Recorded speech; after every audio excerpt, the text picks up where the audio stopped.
بسم اللہ الرحمن الرحیم۔ اگر آپ کی زندگی مسلسل مشکلات کا سامنا کر رہی ہے تو سمجھ لیں کہ اللہ نے آپ کو نہیں چھوڑا ہے، وہ تم سے محبت کرتا ہے۔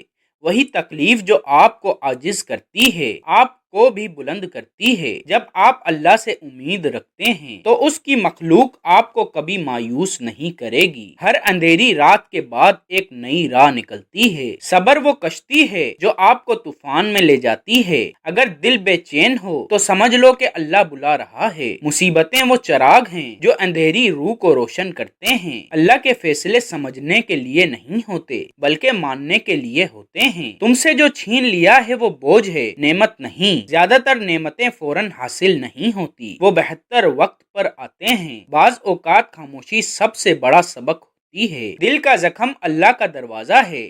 لوگ بدل گئے ہیں تو غم نہ کریں، اللہ ثابت کرے گا کہ آپ غلط نہیں تھے۔ صبر کو سمجھنے والے زندگی کو فتح کر لیتے ہیں۔ خدا آپ کو وہی دیتا ہے جو آپ کے لیے بہتر ہے۔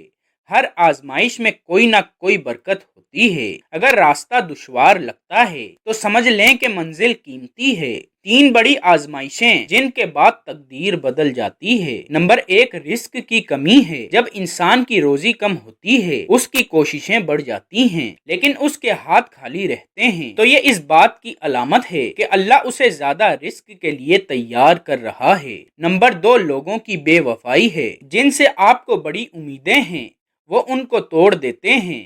یہ آپ کے دل کو دوسروں سے اور اپنی طرف پھیرنے کا اللہ کا طریقہ ہے۔ نمبر 3، دل کا سخت امتحان ہے۔ ایک ایسا دکھ جو حل نہیں ہو سکتا۔ حقیقت میں یہ وہ مقام ہے جہاں انسان ٹوٹتا نہیں بلکہ مضبوط ہوتا ہے۔ اللہ کبھی بے وجہ امتحان نہیں دیتا۔ انتظار جتنا لمبا ہوگا خوف اتنا ہی زیادہ ہوگا۔ اسے اپنے دل سے نکال دو۔ اللہ آپ کو کبھی تنہا نہیں چھوڑتا۔ جب آپ بدلتے ہیں تو تقدیر بھی بدل جاتی ہے۔ مصائب ختم ہو جاتے ہیں لیکن یہ جو سبق سکھاتا ہے وہ واضح رہتا ہے۔ آپ کی زندگی میں کون سی آزمائش سب سے زیادہ پائی جاتی ہے؟ تبصرہ